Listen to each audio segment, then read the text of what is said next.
Faces will melt, heads will explode. You're about to see the most Catholic Protestant Bible maybe you've ever seen. I got it about 10 years or more ago at Barnes & Noble for about 20 bucks. I'm going to be showing just the highlights basically because at least with the New Testament, most of this Bible is pretty noteworthy. A lot of it's unnoteworthy. It's rather unremarkable. But I've picked out some of the more remarkable pieces of art in here, and that's what I'm showing today. It's a King James Bible.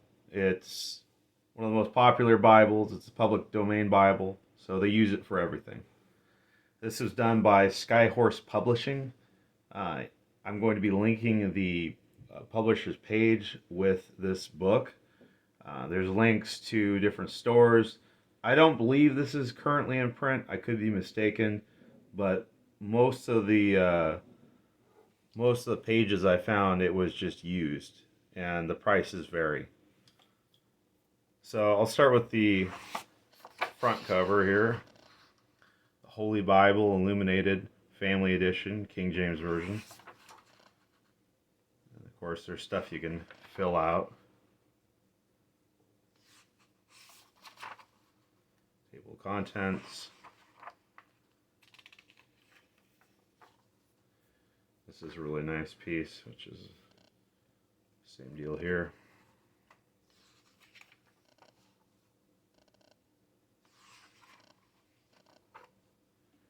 And then, of course, there's the parts that a lot of us never actually fill out because we don't want to mess up our Bibles, or we don't want to bother with erasing or fixing spellings on things, or worse, somebody puts it in pen and then it's permanent.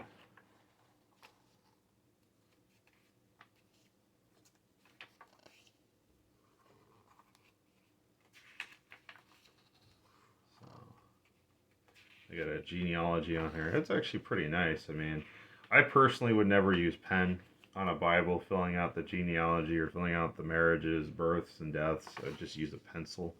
That's usually how I've seen it in most family Bibles. So this is pretty neat.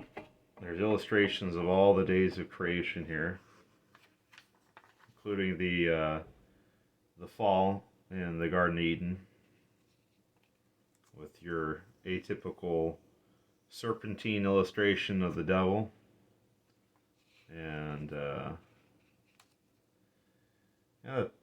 art style. It's sometimes very beautiful, sometimes very compelling. Other times it's just ugly as sin, and I don't know. Maybe they had glaucoma back then. Maybe a lot of glaucoma. I'm not sure, but the people in some of these illustrations, they're pretty fugly. So they got the expulsion in the garden, Cain killing Abel. Maybe I don't know. Maybe Abel stole a Stanley Cup or something. Who knows? Anyhow, got Noah's Ark here. This is kind of interesting. You're going to see a lot of these in this Bible. I'm not going to show you every single one. Kind of reminded me a couple years back, this guy had a book series called The Bible Code. And they used some computer program and some crossword puzzle looking deal. And that's kind of what this looks like. Except for it's not that. It's actually Latin. And I don't know what it says. I don't exactly remember. I think it's one of the Psalms.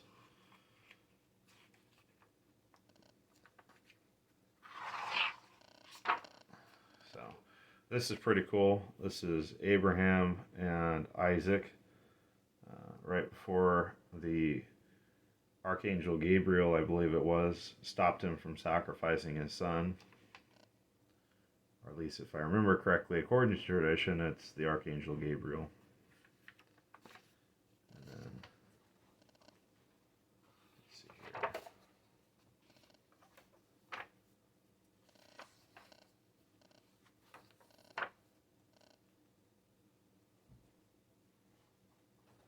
Trying to find my place.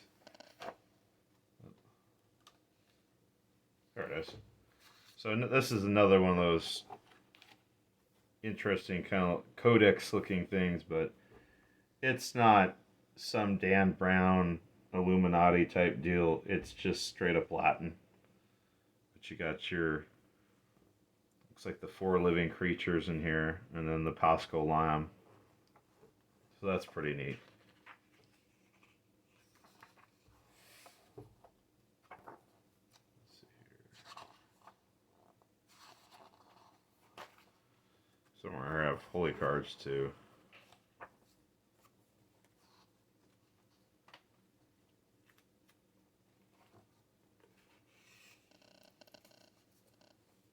Here we go. Book of Job. Job, right before he got swallowed by the fish. Makes you think of that movie Meg. My kids watch that like constantly. That and Meg 2. Not to be confused with Meg from Family Guy. There's Jonah getting spat out. And I think this is, it also shows, I don't know if you can see it, right as Jonah was thrown out of the ship, and then he lands right into the mouth of the fish. And of course there's Nineveh.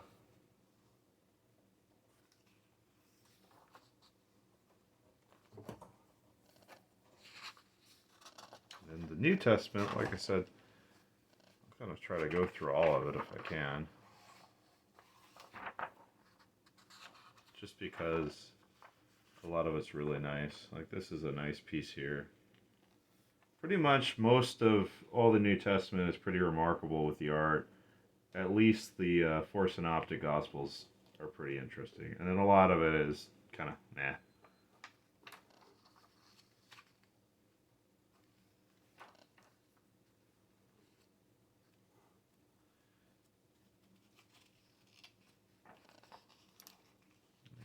Nativity here. There's a few, obviously a few of these, because every gospel has a beginning and an end, and the resurrection.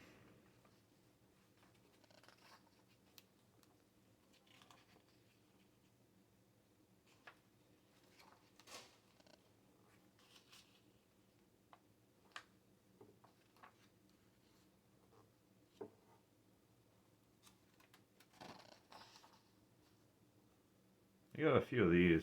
These are really nice. They have the whole story of the Bible, the whole life of Jesus in here. That's kind of neat.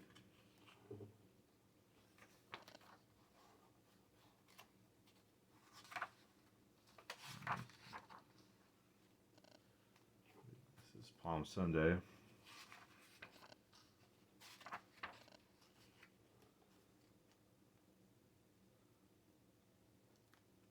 It's the Last Supper.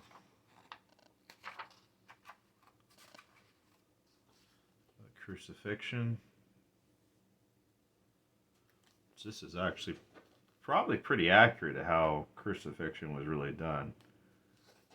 A lot of people have some pretty kooky ideas, like Jesus was crucified on a torture stake, and then I've seen, in cinema they've gotten all kinds of crazy ideas. I mean, and who knows? Maybe some of it wasn't far off, like the Jesus Christ of Nazareth miniseries from 1977. They had like a whole scaffolding system.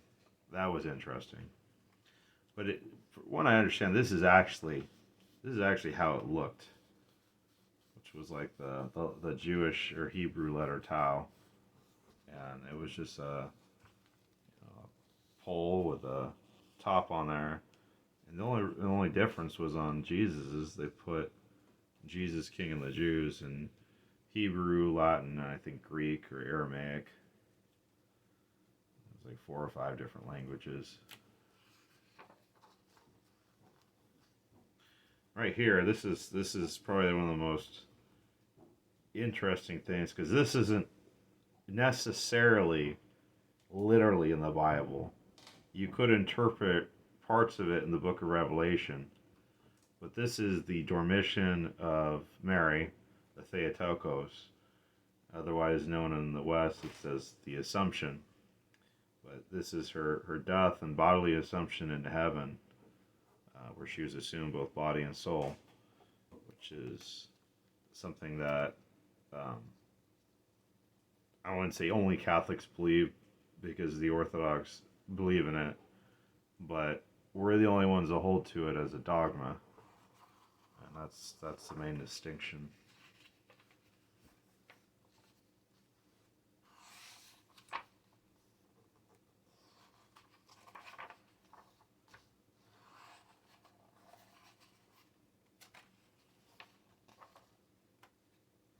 But like, if you're on a budget and you didn't want to buy a Haydock Bible for like $150 to $200, and you just happened upon this, like I did, and it was like on sale, maybe because it had some damage to the spine or damage to the backing, and it was only $20, I'd say it's worth it. It's display worthy.